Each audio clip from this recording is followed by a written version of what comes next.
Thank you very much. Welcome, everybody, both online and also here with physical presence.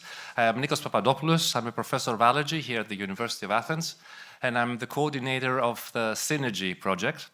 The SynAir-G project is a project which is supported by the European Commission, and the purpose is to try to improve the quality of indoor air. SynAir-G particularly focuses on children and schools, but it is part of a wider effort, which includes several other projects, a cluster, which is called the Ideal Cluster, and needs to deal with the problem of air quality. And we've heard and you know about the problems with air quality. What not many people realize is that indoor air quality is probably much more important because it can concentrate lots of pollutants, but also we spend something like 90% of our times indoors. So our exposures are mostly indoors, and we are exposed to a lot. Our children are exposed perhaps to even more. They are more susceptible. So we have embarked to a journey trying to improve the health of children within schools. There are a large number of institutions within our project and also within the cluster. We are midway, and we're organizing, this is now for the second time, the European Federation of Allergy and Airway Diseases Patient Associations is the organizer of this workshop, the second that we're doing. The workshops are about improving indoor air quality for healthier children, and this particular one is about discussing how SynAir-G innovation can have a policy impact.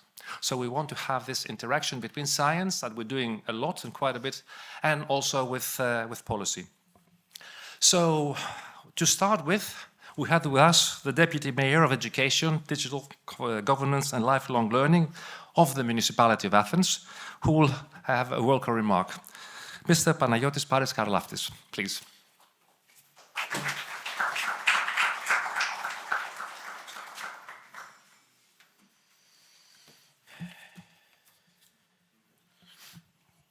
Ladies and gentlemen, good afternoon.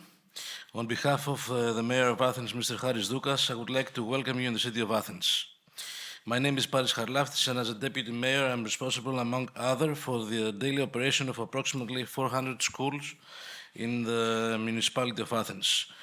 All of them are naturally ventilated and situated in areas with ambient air pollution, mostly from traffic. That means that windows are the only way to remove indoor pollutants. Most people are aware that outdoor air pollution can impact their health, but indoor air pollution can also have significant and harmful health effects. Unlike homes, schools are places where many people, and especially children, are crowded into small spaces. In fact, schools may have 4 times as many people per square meter than offices or other workplaces. Several factors in schools can contribute to poor indoor air quality. Some of the most common problems include bacteria moisture and indoor mold, dust, personal care products, communicable diseases, volatile organic compounds, and etc. These problems have been linked to headaches, asthma, and to allergic reactions. The ventilation in school buildings also plays an important role in air quality. Air exchange may improve thermal comfort and air quality. Good indoor air quality in schools is important to provide a safe, healthy, productive, and comfortable environment for students, teachers, and other school staff. This is why the concept of mechanical ventilation should be introduced, while planning to build new schools away from roads with heavy traffic should be considered. We all want children and teachers to be safe at school. There is an urgent need to improve the indoor environment in these schools. Therefore, we are here in order to be informed and take the necessary measures to create a clean and healthy environment, because children are the most precious part of our fragile society. Thank you one more time, and I wish you to have a fruitful workshop.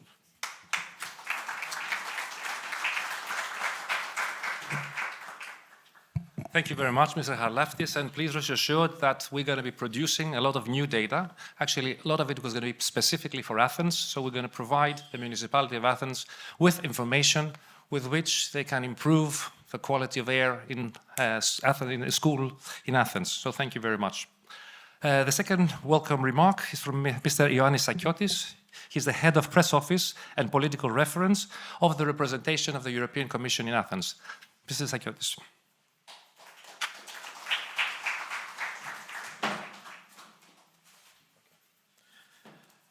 Good afternoon. Dear Vice Mayor, professors, researchers of this very important project, SynAir-G.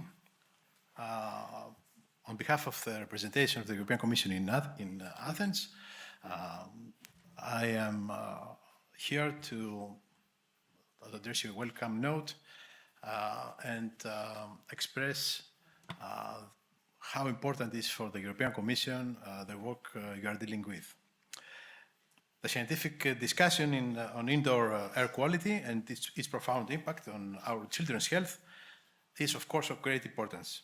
And the EU policy on clean air and its importance in protecting both environment and human health has been enhanced within the last 5 years because we have on place the net zero EU by 2050 strategy. So that means that we have now on table more legislation, more ambitious tasks, and hopefully we will be able to tackle the big problems having to do with the air we breathe. Of course, you are absolutely aware that in the European Union we have around 300,000 premature deaths caused by fine particulate matter on an annual basis. The cost is huge, tremendous, 330 billion. So it is not only, of course, for the most important value of human life that we have to do more and more, but it's also a big black hole to the EU economy.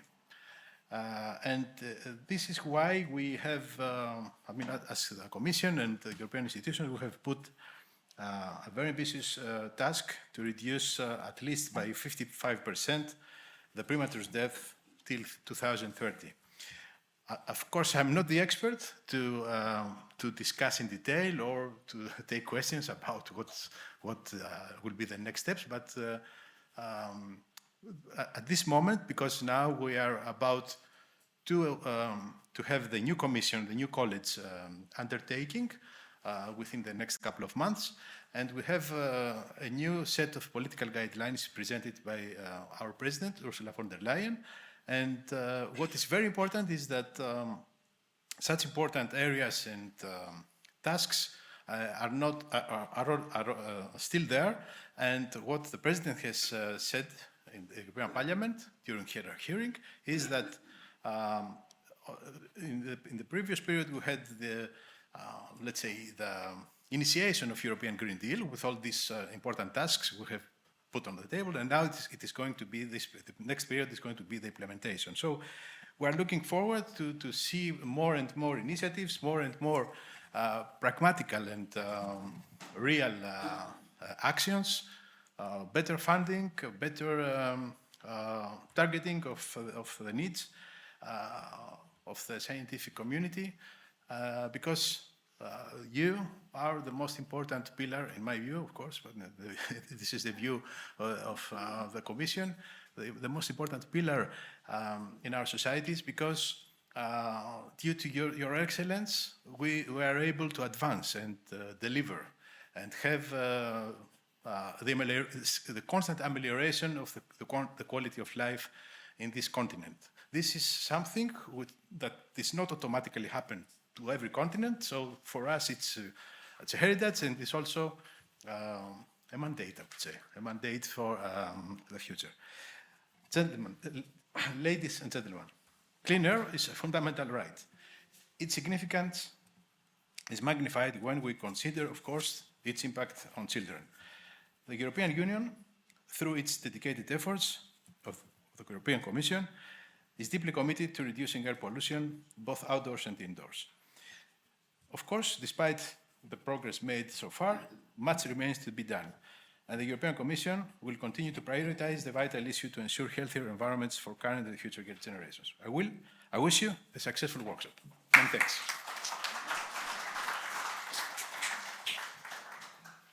Thank you very much, Mr. Sakiotis, and we are indebted to the European Commission for actually giving us the grant so that we have the opportunity of doing our science, but also we know that the whole world is looking at the European Union to lead towards a greener world.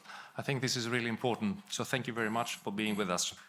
And now it's really a great pleasure and an honor to introduce Professor George Chrousos, who has many titles. He's a member of the Academy of Athens, he's an emeritus professor of the University of Athens, a UNESCO chair as well, the president of Hellenic Pasteur Institute. For me, I think the most important fact is that he's the most impactful Greek scientist over the world, on any field, and a role model for many of us.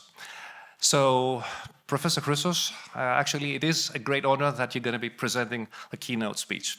Please.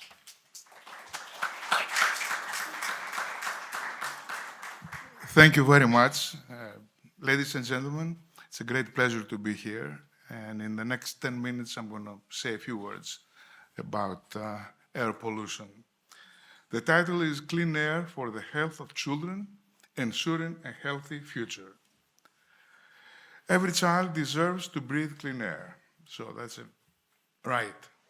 Clean air is important for children's well-being and health.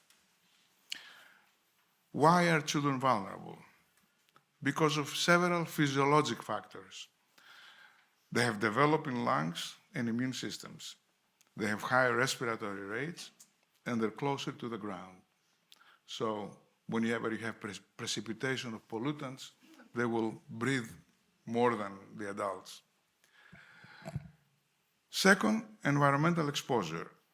Time spent outdoors. Generally, children have stopped playing outdoors now, but I hope we will come back to that because it's a big problem.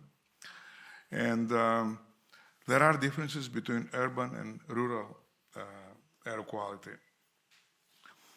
Now, the source of air pollution are particulate matter, nitrogen dioxide, and volatile organic compounds. And the major sources you already know: transportation, industry, and household products. I'll say a few words about worldwide statistics in the next slides. There is a large number of children that are affected by air pollution, and there are some regions with the highest pollution levels, inner cities close to factories and so forth. There have been many international efforts, and I congratulate you for this European effort. We have the WHO guidelines, and we have global initiatives, such as the Clean Air Day, etc. Now, what is the impact of air quality on children? Number one, respiratory problems. Asthma, approximately 6 million children in the US, and if I make the calculations, it will be about double in the European Union. There is a 20 to 30% increase in respiratory problems among children in highly polluted areas. Prematurity and low birth weight, they can be a problem from pollution. Cognitive development of children. We have cognitive delays. Higher levels of particulate matter 2.5 were associated with lower IQ scores in children. Second, neurodevelopment. We have a lot of attention deficit and behavioral problems. And prenatal exposure to high levels of air pollution, pregnant ladies, linked to lower cognitive function in the children. And then we have many long-term effects, and I'll spend a little more time here. Chronic diseases. There is a high risk for developing chronic diseases later in life in these children that have been exposed. And mortality rates. WHO estimates that outdoor air pollution contributes up to 7 million premature deaths globally each year, with children being particularly vulnerable. And to get an idea about this number, that was about how many people died from COVID, and about 10 million a year die from cancer. So it's pretty high. I wanted to mention here work that I've been doing over the years. Nowadays, the major problem of our society is chronic psychosocioeconomic stress, which is constant. It's not very high level, not very severe, but it's there all the time, day and night, etc. That means that we have activated stress system and production of cortisol and other stress hormones, as well as inflammatory agents, because stress is associated not only with production of stress hormones, but also inflammatory cytokines, such as interleukin-6 and a lot of other cytokines. All of these, which start already prenatally when we are fetuses, lead to the so-called chronic stress and inflammation syndrome. About 80% of humanity at the age of 55, 60 suffer from this syndrome. And it can present with psychological and physical manifestations, anxiety, depression, dysphoria, medically unexplained symptoms, hypochondriasis, and osteosarcopenia. In addition, we have sleep disorders, we have accelerated aging, increased cancer risk, and increased risk for infections. So not only non-communicable disorders, but also communicable disorders. Think who had severe COVID, people who were already had, underlying chronic disorders, including obesity, depression, and so forth. And then I would say that here we need to add infections, even the ones that are not clinical, subclinical, and all the environmental toxins, air, water, food, etc. Now, interestingly, the more stress you have as an infant or fetus or child, the more vulnerable you are later on to stressors. So all of these children that have started their life being vulnerable and being affected by those toxins, they are later on more vulnerable to stress and all kinds of problems. And I don't want to disappoint anybody. All of this is reversible. We can do it. And that's what you're doing in this organization. You are preventing diseases in our children and later on in adults. And of course, the earlier you start, the better it is.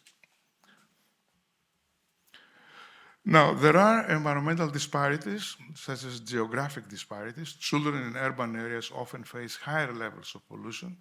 For example, in cities with high traffic congestion, children living within 300 meters of busy roads are exposed to higher levels of nitrogen dioxide and particulate matter. Also, socioeconomic factors, which generally are very important for all chronic non-communicable and communicable disorders. Low-income communities are disproportionately affected by air pollution due to factors like industrial proximity and lack of green spaces, leading to higher rates of health issues among children. As you know, we have the Air Quality Index to evaluate the environment. The AQI provides a measure of air quality ranging from good, 0 to 50, to hazardous, 301 to 500. Children should be kept indoors on days when the AQI exceeds 100, as this level indicates that air quality is unhealthy for sensitive groups, all sensitive groups. Now, of course, there should be local action and community involvement, key. The role of communities includes advocacy for policy changes with politicians and community programs for air quality monitoring. We have many success stories: the London ultra-low emission zone, Sweden's ban on coal, New Delhi's green school policies, Philippines' Clean Air Act, Germany's diesel ban in major cities, etc. So it works if we want to make it work. What can we do? Individually, we can reduce emissions by carpooling, public transport, etc., and support clean energy sources. In Greece, we try to do that with using air and water and sun energy. And public advocacy, encourage legislation for stricter air quality standards and support organizations focused on clean air initiatives. In conclusion, the air our children breathe should be life-giving, not life-threatening. Clean air is not a luxury, but a basic human right we owe to every child. By working together, governments, communities, businesses, and families, we can ensure that our children inherit a world where they can breathe freely and grow up healthy. There's a call to action. Let's work together to ensure a healthy future for our children. Clean air is important for all. Children are more vulnerable, and there is collective responsibility. So there is a need for urgent action by policy reform, cleaner energy solutions, education and awareness, greening of urban spaces, and monitoring and innovation. And thank you very much.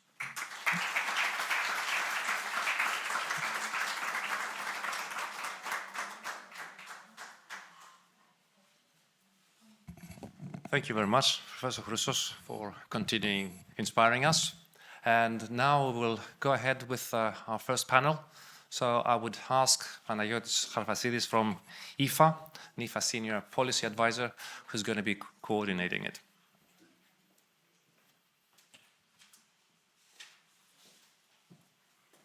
Can I put this here? Yes, okay. Thank you. Thanks a lot, Professor Papadopoulos, and good afternoon from my side too. Let me first introduce myself. This is Panagiotis Charlaftis, Senior Policy Advisor at the European Federation of Allergy and Airways Diseases Patients Associations, EFA.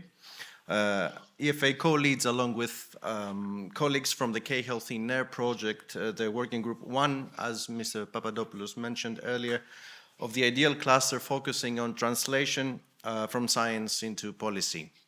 Perhaps the most important feature of policy is to be anchored on evidence that is sound, comprehensive, and up-to-date. This is a key requirement if we wish policies to be effective, which in our cases means to produce better public health outcomes. However, it is not an easy task, as it requires willingness, openness, capacity, and collaboration. Therefore, I'm glad to be moderating the second session of this workshop, exactly because it fits into the wider discussion about how to turn scientific evidence into practical, actionable policy plans. Our goal with this session will be to build a bridge between the ongoing studies that are taking place in the area of indoor air quality with the EU level, looking into their impact on existing EU actions and initiatives, but also exploring some aspects of their key outcomes. I'd therefore like to introduce our distinguished speakers, both online for this session.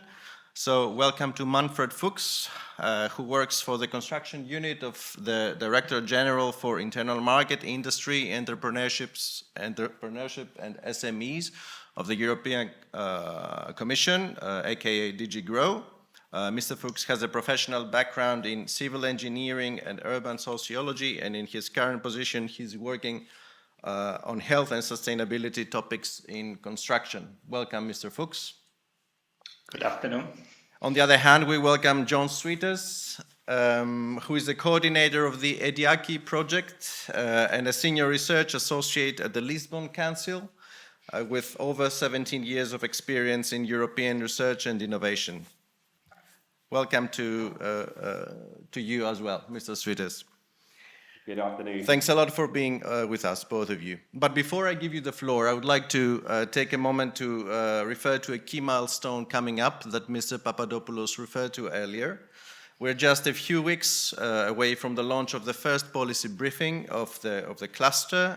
This is a document where all projects made an important effort putting together to lay out the key elements of the impact that indoor air pollution has on health, to identify the overarching debates around indoor air quality, to cite some existing frameworks addressing indoor air quality at EU and national level, but also to put together a set of policy recommendations that arise as an outcome of this analysis. We discussed, for example, how important it is to establish, first and foremost, a solid legal basis for EU action on indoor air quality based on the EU's competence to protect public health, the need for a functioning, future-proof and commonly accepted definition of indoor air quality, the need to come up with a strategic plan for indoor air quality at the EU level, connecting the dots between the numerous policies related to indoor air pollution, such as renovation, construction, and energy efficiency, the necessity to facilitate and support innovation on indoor air quality that puts human health at the central stage, but also the need to reinforce the links between existing standards relevant to indoor air quality arising from other bodies, such as the European Committee of Standardization, and develop also new standards in areas where they're currently missing, like on indoor air quality management, exposure assessment, and analysis. Hoping that these recommendations can offer some sort of inspiration for our discussion, I would like to now turn to our speakers for a few questions. Following a couple of questions with both of you, there will also be a little bit of time for Q&A with the audience.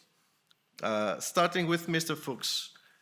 Indoor air quality is seen by some as a policy exclusive to national governments. However, it heavily depends on policies where the EU has a clear say, whether it is construction products, which is your job focus, or other factors related to buildings, climate, and so on. There is a very interesting staff working document published in June outlining all the EU policies and instruments related to indoor air quality. But overall, how does the EU see its role within the indoor air quality discussion? Well, let's start with a point. You have already mentioned some of the recommendations. Please be aware that there is a new Energy Performance in Buildings Directive where my colleagues dealing especially with this piece of law have tried to first of all, to work on the definition of indoor air quality and also to convince member states to be more proactive in this field. As you know, if you have seen the law, the definition is not an EU-wide one, it's practically left to the member states. So there was not enough agreement in Council and Parliament actually to create an overarching definition here to continue working, partly because of different national, regional requirements and circumstances. Also because in reality, it's quite a difficult element how to define it. For this is exactly the point where research plays a major role. So to go away from vague assumptions what indoor air quality could be to identify really the main pollutants. Might it be the substances, but even more, let's say the real sources, so the products that are actually creating or affecting negatively indoor air quality. That's an important element here to give a better understanding where should I focus my policies on. The second part, on the other hand, where scientific work can help, is more to do a next pragmatic step. So it's not only to identify what could be risks. We are in a society, and I'm talking now not as a civil engineer, but as a sociologist, we are in a society of fear. We are afraid every time of a lot of different things. And the problem is now we're adding more and more of these concerns. The stress that was mentioned by the first speaker here already is also coming from us identifying more risks. An important thing here is to say, okay, there is a risk, but there's also a possibility to deal with this risk. And that's the part where I'm now talking as a civil engineer, where science could also play a role, is not only to identify substances and pollutants, but also to identify how to deal with this. Keep in mind that in the end, the people responsible for the design of buildings, for the design of indoor environments, are mostly architects and construction companies. In particular, the architects are micro enterprises. And we have already given them a lot to do. Energy efficiency, sustainability, fire safety, structural integrity, etc., etc. So adding more and more on sometimes a single individual increases the risks that this individual will at a certain time be overwhelmed and say, okay, guys, I have no idea what you are talking about. I have enough on my plate. So let's hope that the building control authorities are as confused as I am and they don't ask questions. So an important thing in science is not only to present the findings, but also then to translate this into useful guidance and instruments how to do it. Now you can say, okay, guys, this is not my job as a scientist. This is your job as a political civil servant here. So you are the policy officer, and this is what the law should do. The law can create a certain kind of definition. It can create a certain framework for the whole work. But again, let's not forget, in the end, the implementing individuals are really individuals. So it's a lot of coordination work that we have to do together now. Science, the political side, and the practical side to create solutions that can be implemented at the construction site level. And you mentioned the Commission staff working document on indoor air quality. This was exactly the idea to write this document. So not to say we have the perfect solution how to deal with this in Europe, but to say, guys, at the first stage, we are talking about buildings, we are talking about indoor air. There are a lot of different elements that have to be considered, like air exchange rates, like the size of the rooms, like occupant behavior, a lot of elements that have to be included. Most of this can be influenced by national building codes. So that's the point where the member states at the national or regional level are coming into play. But the important thing is we are providing you with a lot of information how to facilitate these steps. So the Commission is not saying we are creating now the perfect solution for 27 member states.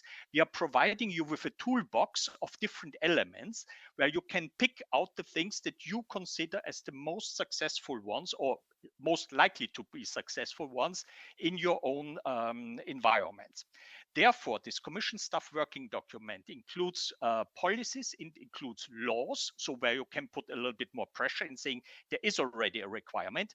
As I mentioned before, there is the Energy Performance in Buildings Directive where they say, guys, you have to do as a member state something on indoor air quality. You have to define it, you have to monitor it, you have to improve it.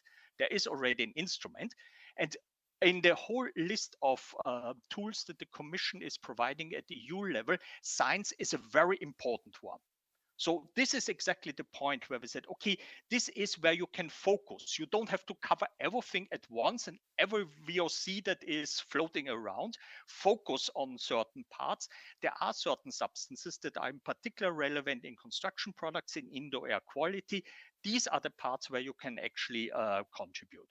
And here I stop because otherwise it continues for ages. Thank you very much. Now turning to Mr. Chrousos, as a representative of the EDIAC project, you contributed a lot in putting together the first policy brief. Even though, as mentioned, it's not out yet, can you briefly tell us what are the main components of the public debate around indoor air quality that you have identified as part of your research? And what would you be the one key message that you would like to convey to the public as a cluster? Yes, of course. Firstly, it's a pleasure to be here this afternoon with you all, and I'm sorry that I cannot be there in person, but I'm looking forward to a lively debate. Just quickly before I respond to your question, I just want to say that we actually are representing here today both the EDIAC project and the Ideal Cluster. And I just wanted to say a short 20-second explanation about what EDIAC is. EDIAC actually stands for Evidence-Driven Air Quality Improvement. And it's a project where we're studying indoor air quality in different European cities. And we're doing that through short, high-intensity measurements and then long-term, large-scale monitoring. And we're hoping here to generate enough data, sufficient data on the sources, routes of exposure, and also possible potential health effects of indoor air pollutants. That's a little bit about EDIAC. So we're hoping to also contribute to this, perhaps this toolbox that Manfred was talking about, providing data on, and also some tools actually to help build this toolbox. Regarding your question about the main aspects, as you said, it's not been published yet. the policy brief, but I think we were trying to, it's still relatively early on to have concrete results or enough evidence to make specific conclusions from the different projects in the ideal cluster. However, what we did want to do is address the main issues around the public debate on indoor air quality. So I think, firstly, what we were stressing was this kind of re-emergence of the importance of indoor air quality, and I think this largely has come from the COVID-19 pandemic, and also the heightened risk of pathogen transmission in enclosed spaces during that time. So that's something kind of just to set the scene. I think we also wanted to discuss about the potential health risks of indoor air quality, and that it's increasingly considered as a threat to human health, and that's particularly amongst vulnerable populations, such as we were talking earlier about children, but also perhaps in older adults and low-income households, for example. We also discuss in the policy brief kind of the complexity of indoor air pollutants, and the different range of where they can come from, such as building materials, cleaning products, and also the possibility of having this mix between outdoor and indoor pollution. And this makes it extremely difficult to pinpoint health effects, and also to come up with measures to address the specific individual pollutants. I think a key thing that has already been mentioned here today, perhaps, but the legislative gaps surrounding indoor air quality. So unlike outdoor air quality, where we have, which is well regulated through the ambient air quality directives, we consider that we're lacking in a comprehensive EU-wide legislative framework. So we think that this is definitely something that we can contribute to through the contributions from the ideal cluster projects. Penultimate in my list of factors, I think we also have to come back to this theme about public awareness. And I don't want to add to the fear factor, as Manfred was talking about, but yes, I think we need to kind of perhaps address the misconception that indoor air is safer than outdoor air, and that in some cases that might not be the case. So just make the public aware about that, and also perhaps provide them with the tools on what they can do. So, simply if pollutants were high in their household. And finally, I think we wanted to also mention the subject of energy poverty, and the fact that energy poverty can drive the use of low quality solid fuels, and this in turn can increase indoor air pollution. So that any policies that we come up with that the European Commission comes up with should also consider promoting cleaner fuel alternatives, and also promoting modern heating technologies, and potentially specifically for populations such as low-income households. And regarding the second part, just coming out, and sorry, I'm going on a little bit too much here, perhaps, but just regarding the key message, what we want to highlight, especially as a cluster and from the EU IAQ project, is that with the reduced health impact now of COVID-19, so through widespread vaccinations, what we can't do is now let it slip out of the indoor air quality, slip out of the focus, especially the policy focus at European level. We have to continue and continue working on it. And also, I think we need to encourage policymakers to prioritize indoor air quality alongside outdoor air quality, advocating for a unified, comprehensive policy framework. And on that, I'll Actually, John, I would like to stay with you as a project, and that's a bit related to your last point from the about COVID. As a project, you have also conducted a survey looking into the behavioral aspects of indoor air quality, including public perceptions and habits around it. Can you maybe share one or two key findings from this work very briefly? Yes, I can. We're still doing the analysis, but it's very early days still, but we do have some insights, preliminary insights. It was a survey it was quite a comprehensive survey that we received 706 respondents from 5 different European countries, from Italy, Croatia, Spain, Lithuania, and Estonia. And that was, yeah, as you can see, representative countries from both Northern and Southern Europe. And I think two of perhaps the key things that we can highlight from what we've analysed so far is that there are gaps in knowledge about indoor air quality. For example, 20% of the respondents were unaware that everyday items such as cleaning products, for example, can affect the quality of air in your household. 10% have never received any information at all regarding indoor air quality. 15% didn't ventilate regularly. And then there was a distinct lack of, 15% didn't carry out regular maintenance of key systems such as air conditioning and chimneys, for example. And I think another thing that we wanted to just highlight from what we've seen so far, again, in the early analysis stages, is regarding the attitudes of the respondents. There seemed to be a lack of concern about indoor air quality, with 20% of the respondents stating that they were unconcerned about how indoor air quality could affect their health, for example. And also 15% of the respondents stating that they would be unwilling to pay for more eco-friendly cleaning products, for example. So I think they're the initial findings, but what we're trying to do now, both in the EDIACI project and in collaboration with the other projects in the IDEAL cluster, is we're trying to create some training and awareness materials, for example, on ventilation practices to improve indoor air quality, some guidelines on the regular maintenance of air conditioning units, chimneys and boilers, for example, and also the stressing the importance of or the option to use eco-friendly and chemical-free products in the household.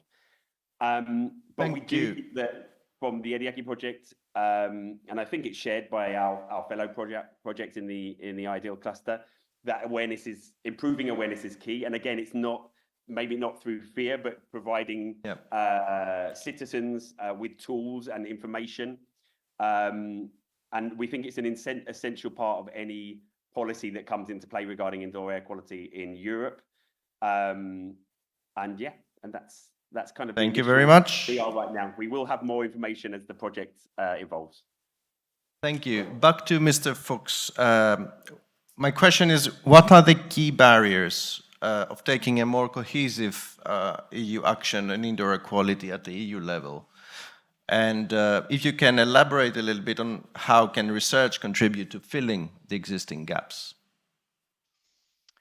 Well, I wouldn't call it a barrier. I mean, it's a logical conclusion that in the system of subsidiarity, the EU is dealing with certain elements, and then we have the national and regional building codes. That makes a lot of sense. We have seen this in many other parts. For example, earthquake resistance is in some countries a very essential element. In others, it's a rather irrelevant.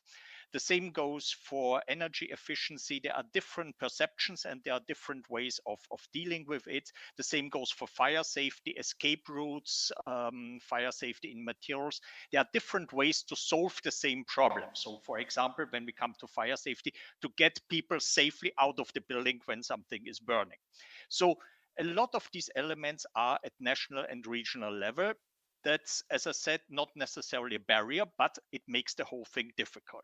One thing where research can definitely contribute is a little bit exactly what you have highlighted now, or several of the speakers have already highlighted now, is a little bit the connection between, okay, if I have health problems based on poor indoor air quality, then the costs for the health system per se will increase. So not so much the individual here, but the costs for the public and therefore for the governments in the end of saying, well, if you don't do anything now, then practically the costs will rise at a certain level. And how on earth do you finance this? That's an important point, really, to put pressure on the member states also to say, okay, we have to do something on the building codes and not just having a line there, which I have seen in many building codes is a little bit, you have to follow state of the art or the building has to be safe. That means everything and nothing in reality. It's very good to protect politicians and public administrations. It's not so good to protect the occupants themselves.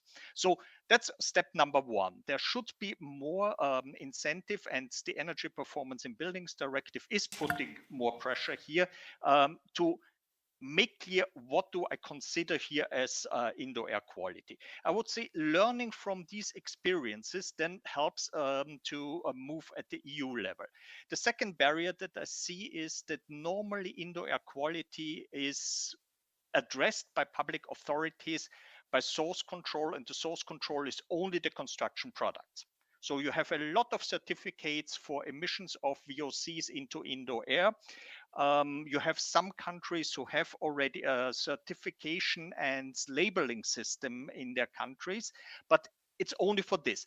We have heard already cleaning materials could be very essential for the indoor air quality, in particular if they are of poor quality themselves. But this is not addressed. Furniture is not addressed. So a lot of the pollutants that are there do not play any role. Moving away from the concept of having only construction products, because they're easy to manage. You have the product, you test them, you certify them, you place them on the market, to a more complex system in saying, guys, this is only one element, and here research can also help in identifying that there are other pollutants. Again, not as a matter of increasing fear, but increasing awareness that actually sometimes you can do much more, not by finding the nicest and cleanest construction product, but also making sure that occupant behavior is not then using materials that are completely neutralizing what you have done with the design of the building itself. So there is additional information. This additional information more focus on the policymakers. So here I fully agree with you. If it's automatically the EU level, or if we are filtering it down then to the national level, is not the main issue, but providing information in showing, guys, you have different options and look for what is the most efficient one in your situation. That's definitely helping here. So the barrier is on one hand the segmentation in different member states and even in regions. However, it's also a chance that, in particular with this segmentation, they might be better equipped to find the best solution at in a certain stage. So let's say a guidance from the Commission side for clean indoor air as such is impossible. What the Commission can do is say, okay, these are the elements which can help you to make it better. But this is as far as it can go. Perfect. So thanks a lot to both. I'm afraid that we are already quite over time.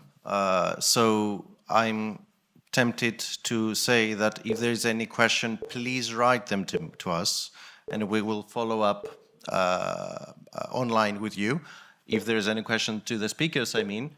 And thank you very much, everyone. And over to you, Mr. Nenes, for the next session.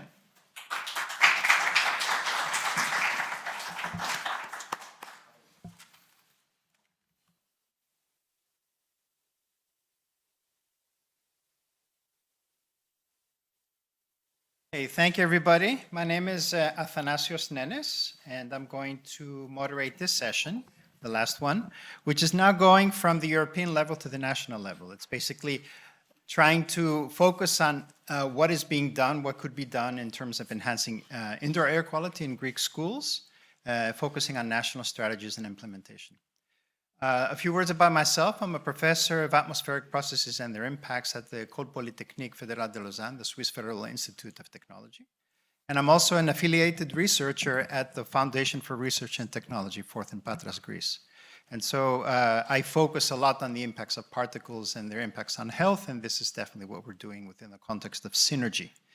And it is an incredible honor and pleasure to moderate this session, because we're going to bring three experts here to talk about the status and the challenges of indoor air quality in schools in Greece, focusing on governmental, social, economical, and technical barriers, and also providing their different perspectives. And so we're going to have the perspectives of a young patient, an education expert, and a clinician and researcher involved in the SynAir-G project. So I would like to ask for the three panelists to come and sit with us.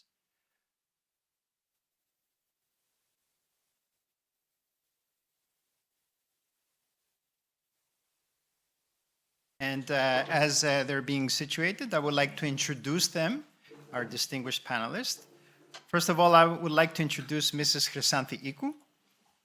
And Mrs. Chrysanthi Iku has been the principal of the 8th Primary School of Zographos since 2007. She holds a PhD and a master's degree from the University of Athens and has taught master's degree programs, topics related to school and higher education management. She's carried over 20 interdisciplinary procedures with commendations at the behest of the Directorate of Primary Education. She's a major collaborator within SynAir-G, and a lot of the data we're collecting, actually, very high value data is done with her collaboration. Then I would like to introduce Mrs. Mary Triantafylopoulos, from the European Lung Foundation Youth Group. Mary, or Panagiotta Maria Triantafylopoulos, 16 years old, is currently a high school student who is passionate about dancing, traveling, and raising the awareness on sustainability and protection of the environment. Very early on, she was diagnosed with severe asthma and has been living with symptoms her entire life. So she's part of the European Lung Foundation Youth Group and is actively involved in raising awareness and empowering young people living with lung conditions. Finally, I would like to introduce Professor Vicky Papadopoulos, who's a pediatrician and professor at the Pediatric Clinical Allergy Department of the University of Athens. Professor Papadopoulos has been recognized with an impressive 23 national and international awards for her contributions to the field of pediatric allergology. Her extensive experience and research make her a leading voice in the field of pediatric allergy care. And she has participated in over 30 national and international research programs, including prestigious European initiatives, and of course, she's a major person in SynAir-G. She received specialized training in pediatric allergology at the allergy unit of the 2nd Pediatric Clinic at the University of Athens, and further honed her expertise through fellowships in Sweden and the UK. So I would like to thank all three panelists for joining us today. Go ahead. First of all, it would be really nice to hear Mary's thoughts. You are a young patient living with asthma. Can you tell us about your experience as a student and how important is the quality of air in schools? Thank you so much for your question. As a young student living with asthma, I can assure you that air quality in schools is an important issue for someone with respiratory diseases. I personally notice right away when the air in my classroom isn't good, and it makes me even harder to breathe, or sometimes I have to use my inhaler. This isn't about being uncomfortable, but it's also about affecting my whole day and even my mood. When the air is full of dust or feels stuffy, I find it harder to concentrate, and it makes me really tired because my body is working extra hard to breathe. I've also noticed that during allergy season, the indoor air can make things much worse. Even I try to focus on my lessons. I also worry about having an asthma attack in school. Good air quality is important not just for me, but for other students as well. We can be more involved with our friends and concentrate better during lessons. Having good air quality in schools isn't just about comfort, it's about safety and being able to learn without health problems getting in the way. When schools take indoor air quality seriously, it helps students like me feel healthier, more included, and able to succeed academically. Thank you so much. I'd like to hear your thoughts, Mrs. Iku. You're the principal of a school in Athens. And of course, there's a lot of problems related to air quality there. Can you tell us what your experience is with regards to indoor air? Are people aware of this? And have you been heard by local action agents when it comes to air quality? The School of Zographou is located in an urban area at the foot of Fimitos Mountain. The building has almost no interior areas apart of the classes. there was a general concern among teachers and parents regarding air pollution as residents of Athens. We had not combined the indoor air quality as a pollutant factor or its impact to our health. We used to talk about the indoor air quality mostly during the winter days because we cannot open the windows for a long time. Sometimes, after 90 minutes continued lesson time, teachers often describe the classroom air as heavy or smelly. During 2009 pandemic and the 2019 coronavirus pandemic, there was higher awareness among the school staff, mainly to limit the spread of the virus. The measures focused on reducing the transmission. To improve natural ventilation in classrooms and other areas, we kept windows open as long as possible. Then we started to talk about the air quality as key factor for the virus transmission. From 2021, the local authorities hired a second cleaner to support the school units, and they supply schools with antiseptic liquids. We have never discussed or been informed about topics related to the indoor air quality, allergies, or respiratory diseases. This is remarkable, given also that there are all these other kinds of air quality impacts, like from wood burning and fireplaces, etc. I mean, it's really remarkable people are not aware about this. So I would like to actually pass the microphone to Professor Papadopoulos. I mean, you're currently implementing within the SynAir-G project the study for the schools in Greece. So what is the reaction of parents when you ask them to monitor the health and the well-being of their children? How do they take it? Okay, so I would say that, well, at least from my knowledge to all clinical centers that are involved in this project and here locally, I would say mixed. I would start with the negative ones in order, for this description to end more smoothly. Well, the negative concerns from the parents was what is going to be done with the data of my child, how these data are going to be handled, are you going to share this data, so about privacy problems. Another major concern was what is going to happen with all this equipment that we are going to use. Is it going to be harmful for the health of my child? Because what we are doing now is installing a very high-end sensors in order to measure as accurately as we can indoor air pollutants. So that was, I think, a very major concern for, I would say, from a large proportion of parents.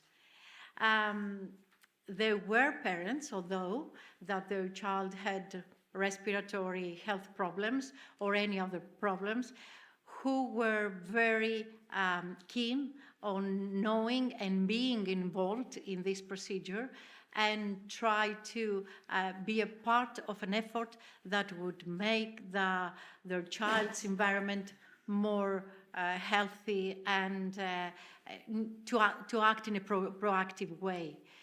And I think there was an even smaller proportion, but there was one, that they wanted to increase awareness, starting from their class, going to their school, and maybe take this further on to their local community, and if we can, deliver that even in more central authorities. So I would say that parents had mixed. We had to discuss with them a lot. Of course, I think it's all matter of awareness from our side, from teacher side, from parent side, and I think we are learning a lot with this process. And thank you. It's clear that those that have a clear problem see the need. Yeah. What's interesting is that people that don't have an obvious problem don't see the need, even though it's there. Yeah. So that's really one thing that we're hoping to accomplish here. Mrs. Iku, as your school is part of the SynAir-G project, of course. And can you tell us about your experience so far? What are your expectations? How do the teachers actually respond? It's quite critical. We are very grateful to be part of this project, and personally, I feel honored because you gave me the opportunity to reconsider the role of science and research in education. It was a challenge for us for many reasons. We have to harmonize our ordinary program to new ideas and procedures, to communicate with institutions away from our ordinary cooperators, to organize and involve as many members of our school community as we could. I found many supporters from the teachers and the Parents' Council, especially from their president. The municipality of Zographou was supportive too. We overcame all the bureaucratic procedure in just a day.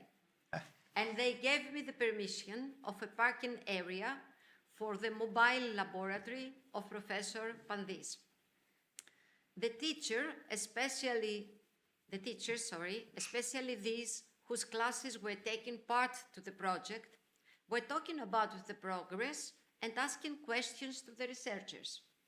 However, there was a case that the teacher didn't want to be directly involved, and she preferred to keep distance. We have faced prejudice, questioning, and denial from many parents.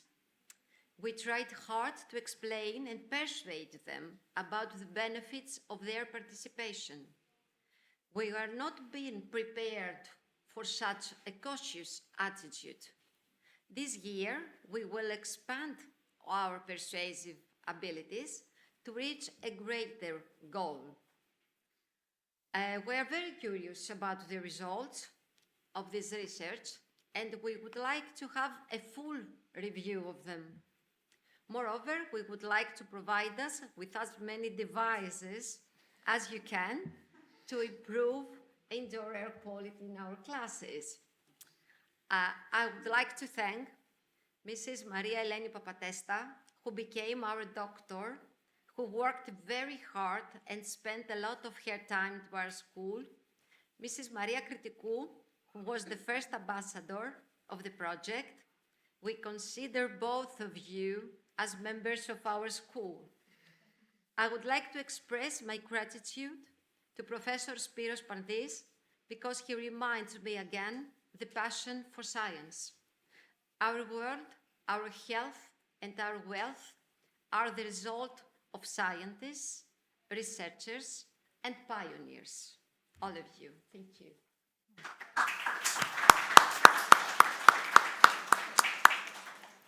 Well, you said it all. Thank you so much. I would like to hear now your view, Mrs. Triantafilopoulou. What's the response you see amongst the teachers and the public in general? Do you think there's enough information and awareness out there that are fighting asthma? Yeah, in Greece, awareness about the need for better indoor air quality in schools is increasing, especially given the recognized health risks associated with poor ventilation and air pollution. Among teachers and parents, there's a growing concern about these issues, but the response from the government and the public is somewhat slow. While some schools have implemented green roof systems to improve thermal comfort and air quality, these measures remain limited. Public debates often call for more comprehensive solutions, including improved ventilation systems, air purifiers, and regular monitoring of indoor air pollutants. However, the financial and logistical challenges of upgrading aging school infrastructure have slowed progress. Teachers in particular advocate for more immediate actions as they witness the impact of poor air quality on student concentration and overall well-being. But systematic changes are needed to ensure that all Greek schools meet their required indoor air quality standards. Thank you. So it's very clear that we have some amazing examples where there's so much hope and possibility and things going on, but we still have a long way to go. I'd like to ask you, Professor Xepapadaki, as a pediatrician and a researcher, what is the request that you would make to the local authorities about all this, and how do you think that research can support policymakers in making indoor spaces safer and healthier?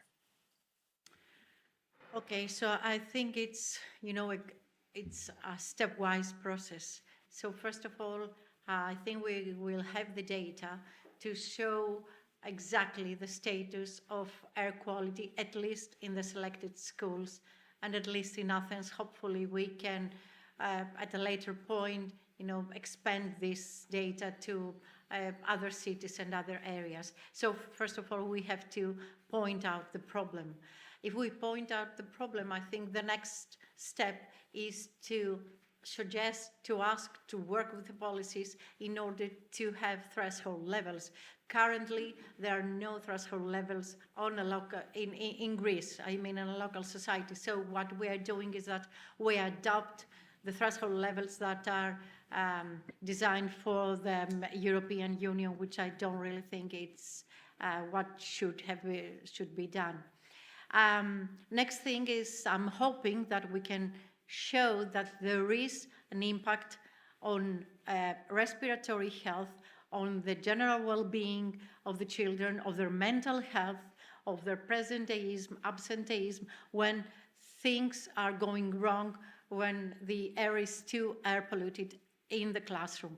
So as a next step, if we can show that, we can, of course, suggest measures which can be either, I think the most simple one is to increase or try to achieve sufficient and effective ventilation systems, going further on to purification systems, in a small scale, and then try to enlarge this in an even bigger scale, and to show that this is a cost-effective procedure because it acts in a proactive way. Yeah, this is what I was thinking of doing. Yeah. So it involves both the people that are actually in there in the classroom and local leads, as well as authorities across scales. And it's also interesting to point that European standards may not be as effective everywhere. You need to also consider the local profile of pollution. That is definitely critical. Thank you so much. And I'd like to ask Mrs. Triantafylopoulou one last question. Have you actually seen any improvements over the last years? What else should be done, given your experience? In recent years, I've seen more public discussion and some improvements in the awareness and management of indoor air quality, especially in schools and public buildings. For instance, during the COVID-19 pandemic, there was heightened focus on ventilation and air filtration, which has indirectly benefited those suffering from allergies and improving air quality in indoor spaces. However, while there has been progress, the scale of improvement is still limited, especially in older buildings with outdated infrastructure. Allergy sufferers continue to face challenges as the measures are not yet widespread or standardized across schools and public spaces. However, from a young patient's perspective, a few changes could make life much more easier and healthier. For instance, it's crucial for students, teachers, and staff to better understand what it's like to live with allergies or asthma, and schools should provide more education about how indoor air quality affects people differently, especially those with sensitivities. This way, classmates can be more considerate and teachers can make necessary adjustments. Also, schools could designate cleaner spaces where air quality is actively managed, such as with air purifiers or filtered ventilation. These areas could serve as refuge spaces where students can serve allergies, can spend breaks or class time when their symptoms flare up. Overall, young patients need to feel like they have a voice in the conditions that directly affect their health. More personal accommodations, informed decisions from school administrations, and open communication would make school a much more safer place for those with allergies, respiratory diseases, and asthma. Thank you so much. Again, we can talk about this for so long. It's such an important topic. We would like to hear if there's a question in the audience, if you have one. Sorry, just to add to the discussion, we have a remark from one of our online participants, Marcia Podesta. IFA president. She says that, as always, information is essential. Those who do not know the problem or do not have children with respiratory diseases focus more on privacy and how their children's data will be collected and treated. It is crucial to increase social awareness of the problem and carry out education campaigns. So in line with what Mary was saying. Do we have any questions from? Yes, we had one. Yes, thank you very much, all of you, and also thank you, Thanos and Nikos, for this great workshop. I would like to make a bit the devil's advocate.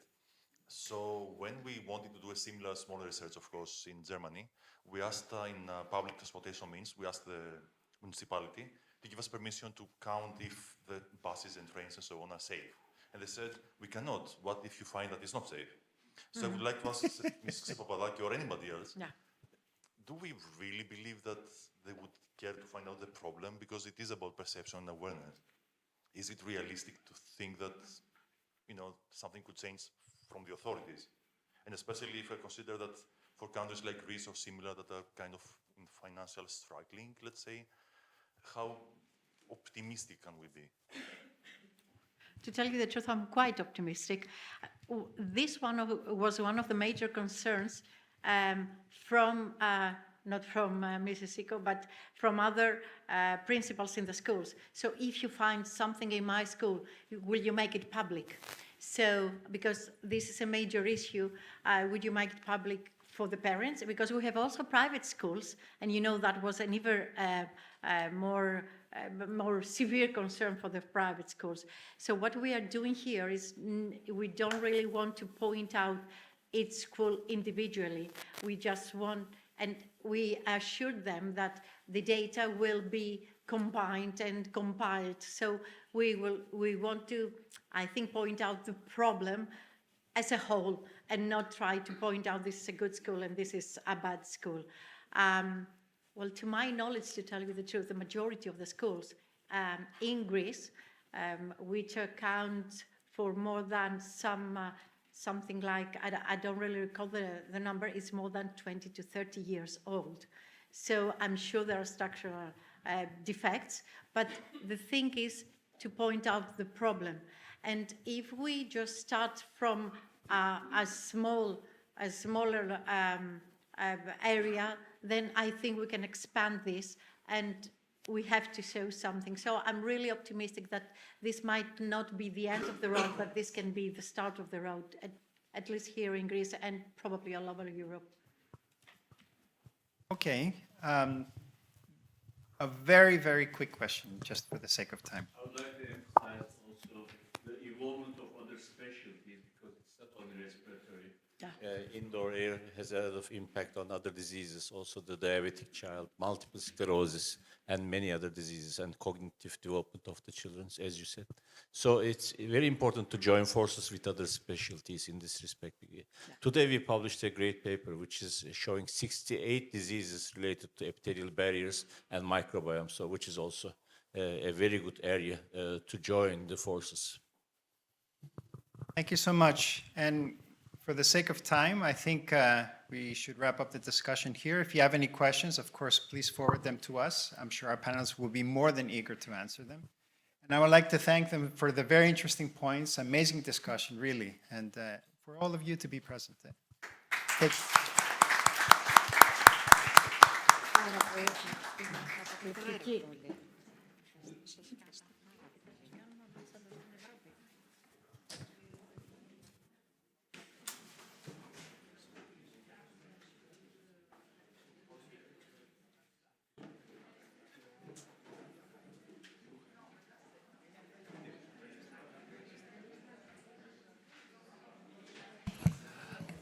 Now we're about to describe the innovations of SynAir-G. So we haven't concluded yet. And of course, it's my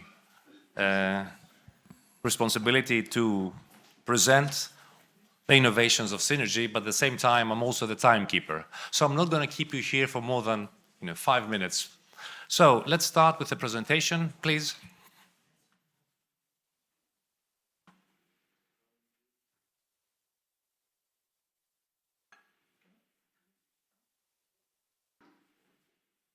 I can't see the presentation.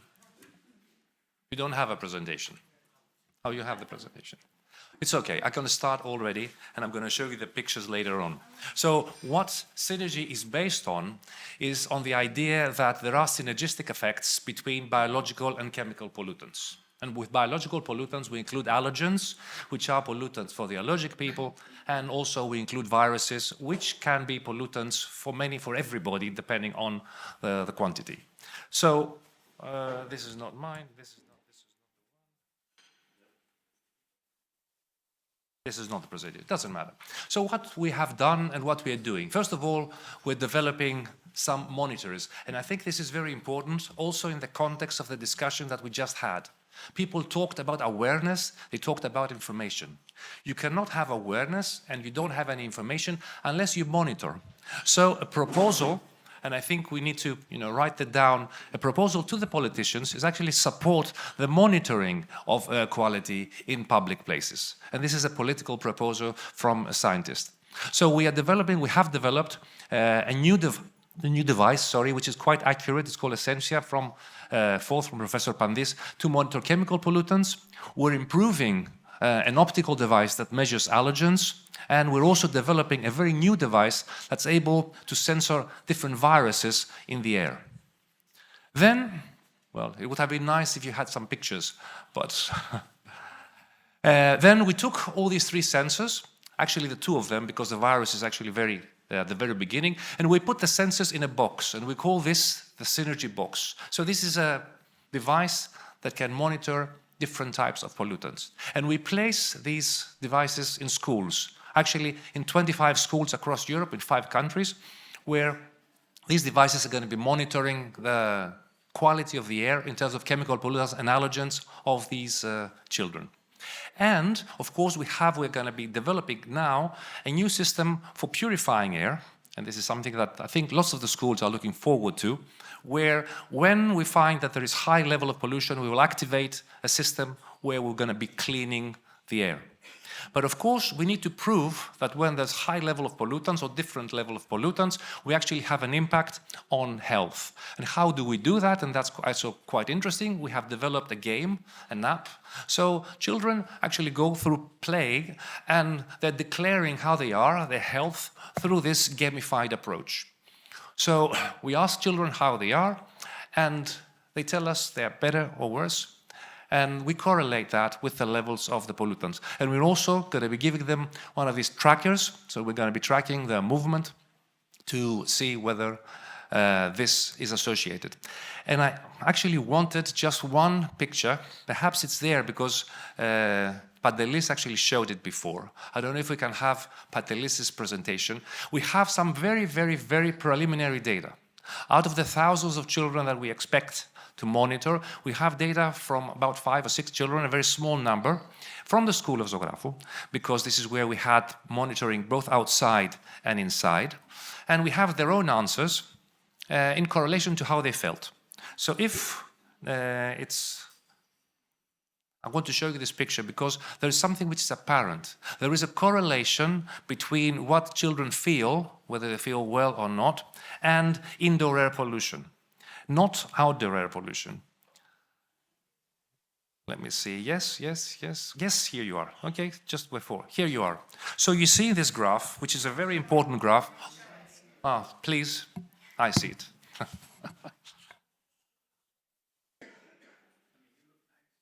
Thank you very much, but I think that one actually looks much nicer. If you bring it up, you did. Okay, here it is. So this is a graph, and these are 2 different ways. So actually you have one on the left, this is indoor air pollution, and this is one on the right, this is outdoor air pollution. And these are different pollutants.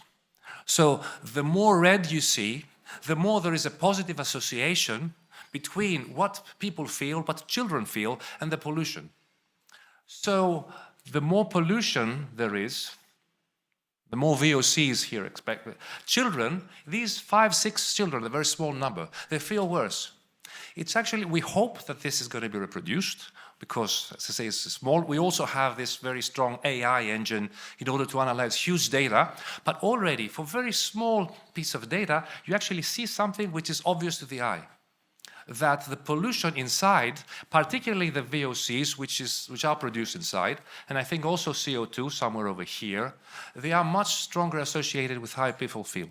If this is true, it's a great argument towards policymakers, towards the principals of schools, to actually monitor the pollutants inside these public places in schools. And this is what we advocate for at the moment. This is what I advocate for.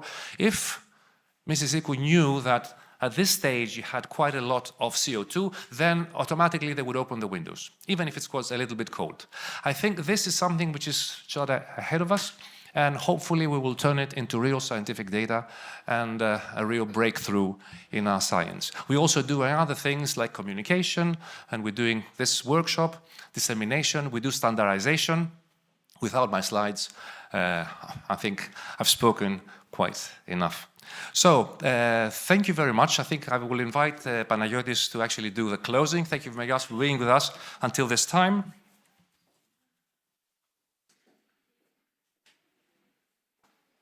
Thank you. Yes, this is the unpleasant task of closing this long day.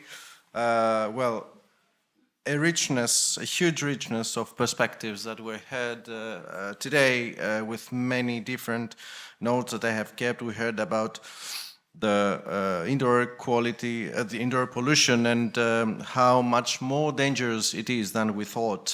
From Mr. Charlaftis, we heard the city level, from a city level leader talking about the situation on the ground, why schools are key settings to focus on, and the true value of taking action now. From Mr. Sakiotis from the European Commission about the advancement of the last 5 years on the policy side, on the clean air, both indoors and outdoors, how it is a fundamental right, and the EU's commitment for the next 5 years to focus on that, focusing on implementation. From Mr. Chrousos about details about how vulnerable the children are, diverse impact, short and long term, but also the psychosocial aspects of exposure to indoor air pollution and the inequalities that are linked with them, but also the powerful message about how preventable is this burden through active advocacy, local measures, supporting cleaner energy policies and collaboration in general. From Mr. Fuchs from the Commission about the difficulty to define indoor air quality, but also the different legislations like on buildings and construction products that the Commission has to work around the challenge of indoor air quality, and the role of research to provide concise evidence. From Mr. Sweeters about the complexity of indoor air quality, the legislative gaps that exist until our days, and the misconceptions that we can find. From the young patient, Mrs. Triadafilopoulou, about the woes of daily life, living with severe asthma and the difficulties that it entails. From Mrs. Iku, another person working on the ground in a school, about the lack of awareness, importance of participation, and so on. The aspects of innovation from Mr. Papadopoulos in the end, and the emphasis on the awareness gaps again from Madam Xepapadaki. I kept just 3 key last elements. Evidence emerges fast. There is a political commitment to work on indoor air quality. And also there is an increasing thirst for awareness. So with the help of projects of like those involved in Ideal Cluster, I think that we can be confident that indoor air quality will in the coming years take the priority that it deserves in the policy debates, but also within the scientific realm. Thank you very much.